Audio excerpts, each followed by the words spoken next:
हाय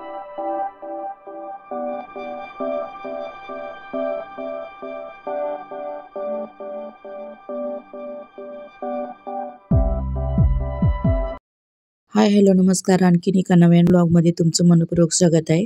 stay tune. आजचा blog खूप interesting असणार आहे. तर झणझणीत आणि चमचमीत अशी मस्त मिसळची रेसिपी कशी करायची ते आज शिकणार आहोत. आणि चमचमीत अशी कोल्हापुरी मिसळ करणार आहोत. तर त्यासाठी काय काय साहित्य लागणार आहे ते मी दाखवते तुम्हाला. हे मटकी, मोड आणि बटाटा एकत्र उकडून घेतलेला आहे. आणि कोथिंबीर आहे बारीक चिरलेली. हा बारीक चिरलेला कांदा आणि हे खोबऱ्याचं वाटण आहे. म्हणजे खोबरं बारीक चिरून वाटून घेतलेलं आहे मिक्सरवर. आणि हे टोमॅटोची प्युरी आहे. एवढं सामान लागणार आहे बघू शकताय.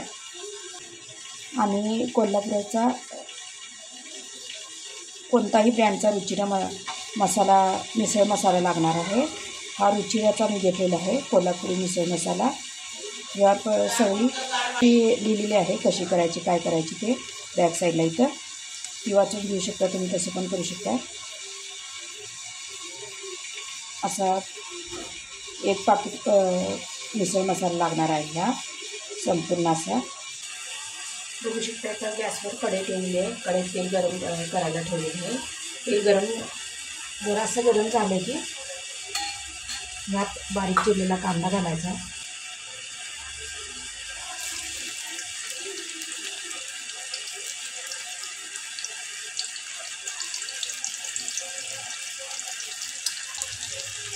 हा कांदा जरा तेलावर लालसर करून द्यायचा आहे. कांदा बारीकच चिरायचा आहे.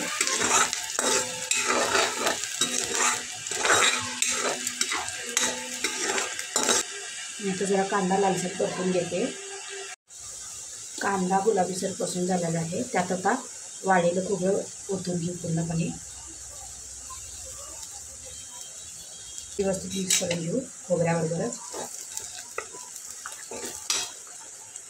गॅस बारीक ठेवायचा यावेळेला खोबरं घातल्यानंतर, नाहीतर खोबरं जळू शकतं. 1 मिनिटभर हे चांगलं परतून द्यायचं आहे.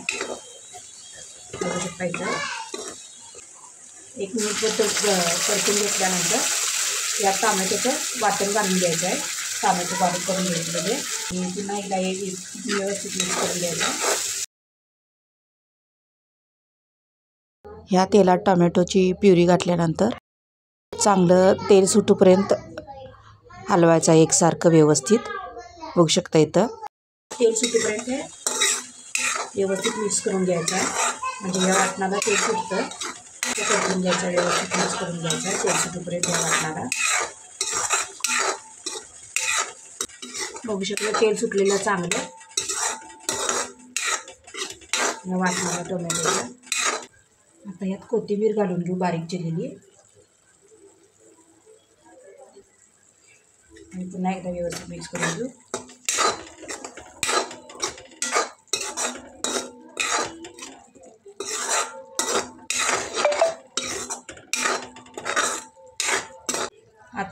आता यात गरम पाणी उकळलेलं घालू. बघू शकता इथं. म्हणजे मिसळीला कट छान येतो.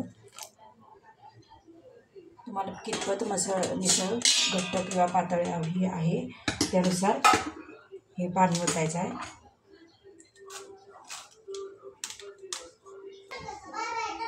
हे रुचिराचा मिसळ मसाला घातलेला आहे. बघू शकता इथं. आता इथं मी मोजून घालणार आहे. त्यांनी 1 पाकीट सांगितलेलं आहे घालायला, पण मी थोडाच घातलेला आहे टेस्टसाठी. परत मिक्स करायचा आहे मसाला. आता यामध्ये उकडलेली मटकी आणि बटाटा घालून घेऊ. पुन्हा एकदा व्यवस्थित मिक्स करून घेऊ. बघू शकते असं.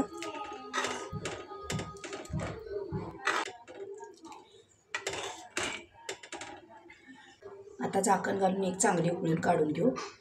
तुम्हाला वाटलं असलं तर टेस्ट करून बघा आणि चवीनुसार मीठ घाला.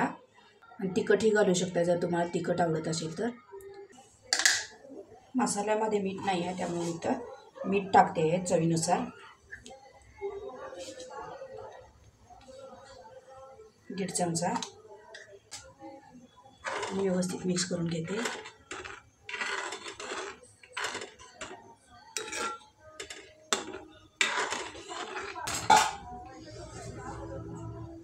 आणि आता झाकण काढून एक उकळी काढून घ्यायची आहे छानशी. तशी तर मटकी आणि बटाटे आपण उकळूनच घेतलेले आहेत. आता मस्तपैकी उकळी काढून घेऊ. मस्त उकळी आली आहे बघा. आता तर गॅस बंद करते मी. आता आपली झणझणीत आणि चमचमीत अशी मिसळ तयार झालेली आहे, बघू शकताय. आता याला गार झालं की कट येईल. तरी पण बऱ्यापैकी कट आलेला आहे.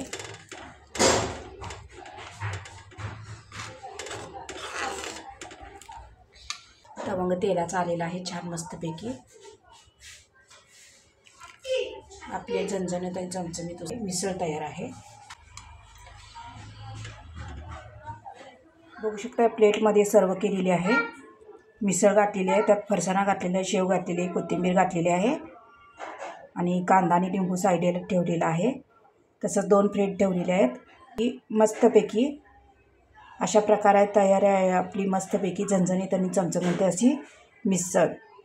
चला तर मग तुम्ही पण करून बघा झणझणीत आणि चमचमीत अशी मिसळपाव रेसिपी. ही रेसिपी जर आवडली असेल तर लाईक करा, शेअर करा आणि माझ्या चॅनलला नक्की सबस्क्राईब करा. बघितल्याबद्दल धन्यवाद. Thanks for watching. Bye bye. आणि खाऊन कशी झाली आहे ते कमेंट करून सुद्धा नक्की सांगा. तुमची मिसळ चांगलीच होणार आहे नक्की. फक्त कशी झाली आहे खाऊन मला कमेंट करून सांगा. ही दुसरी प्लेट तयार आहे बघा. यात पण कोंड्यात एका घातलेलं आहे. मिसळ घातलेली आहे, फरसाण घातलेलं आहे, शेव घातलेला आहे, कांदा घातलेला आहे, लिंबू आणि साईडला कांदासुद्धा ठेवलेला आहे, प्लेटसुद्धा ठेवलेला आहे, बघू शकता. चला तर मग तुम्ही पण खावा झणझणीत आणि चमचमीत अशी उसळ. नक्की सांगा कमेंट करून मला कशी झाली आहे ती.